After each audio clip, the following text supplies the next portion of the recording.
Jagadamba CITU ఆఫీసులో press meet మరిన్ని విషయాలు మీడియాతో. సిపిఎం పార్టీ విశాఖ జిల్లా సెక్రటరీ సభ్యులు వి కృష్ణారావు గారు, సిపిఎం పార్టీ విశాఖ జిల్లా సెక్రటరీ సభ్యులు, మీడియా మిత్రులందరికీ నమస్కారం. విశాఖపట్నం కేంద్రంగా వాల్తే డివిజన్తో కూడినటువంటి దక్షిణ కోస్తా రైల్వే జోన్ని కేంద్ర ప్రభుత్వం ప్రకటించింది. ఈ నిర్ణయాన్ని సిపిఎం పార్టీ విశాఖ జిల్లా కమిటీ స్వాగతిస్తున్నది. సిపిఎం పార్టీ, వామపక్ష పార్టీలు, వివిధ ప్రజా సంఘాలు, మేధావులు, రైల్వే ఉద్యోగ సంఘాలు సుదీర్ఘకాలం పోరాట ఫలితం, ప్రజాప్రతినిధుల కృషి ఫలితం ఈ జోన్ ఏర్పాటుని సిపిఎం పార్టీ భావిస్తూ ఉంది. ఈ జోన్ సాధనలో పోరాడిన ప్రతి ఒక్కరిని సిపిఎం పార్టీ విశాఖ జిల్లా కమిటీ సంపూర్ణంగా అభినందనలు తెలియజేస్తా ఉంది. అయితే కేంద్రంలో మోడీ ప్రభుత్వం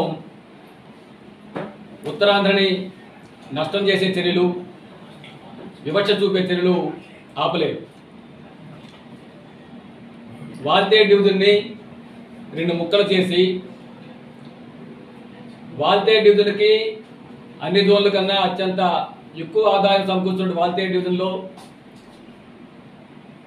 దాదాపు 680 కిలోమీటర్ల పరిధిని వాల్తే డివిజన్ నుంచి తొలగించి ఒరిస్సా రాష్ట్రంలోని రాయగఢ్ డివిజన్కి బదలాయించడం జరిగింది.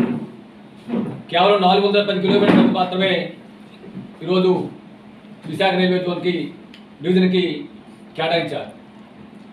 ఇది నష్టం చేసే చర్య, విశాఖపట్నానికి, ఉత్తరాంధ్రకి నష్టం చేసే చర్య. ఎందుకంటే వాల్తే డివిజను సాలీన 10,500 కోట్ల రూపాయల ఆదాయం సమకూరుస్తూ ఉంది.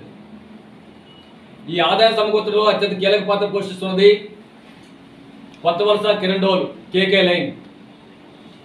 జిల్లాలో ఉన్నటువంటి Vizag steel plant, Visakhapatnam port, అనేక ప్రభుత్వ పరిశ్రమలు, భారీ మధ్యతరహా పరిశ్రమలకి ఈ లైన్ ద్వారానే ముడి సరుకు సరఫరా అవుతుంది, దిగుమతులు అవుతున్నాయి.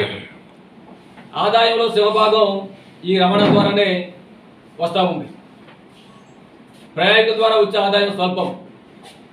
కాబట్టి ఆదాయం వచ్చేటువంటి ఈ రైలు మార్గాన్ని వాల్తే డివిజన్ నుంచి తీసేసి ఒరిస్సా కేటాయించడం చెప్పినంటే ఉత్తరాంధ్ర ప్రజానీకాన్ని, విశాఖపట్నం ప్రజానీకాన్ని తీవ్రంగా నష్టం చేసే చర్య అని చెప్పి సిపిఎం పార్టీ భావిస్తూ ఉంది.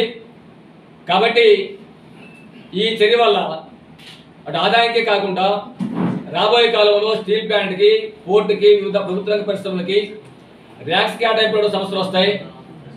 అందుకని కేకే లైన్తో సహా వాల్తే డివిజన్ విశాఖ రైల్వే జోన్లో ఉండాలని చెప్పి సిపిఎం పార్టీ డిమాండ్ చేస్తూ ఉంది. అలాగే అరకు, ఇది ఆంధ్ర ఊటీగా ప్రసిద్ధిగాంచింది పర్యాటక కేంద్రం. ఇప్పుడు ఇది కూడా ఒరిస్సా రాయగఢ్ డివిజన్ పరిధిలో పోతూ ఉంది కొత్త ప్రతిపాదన వల్ల.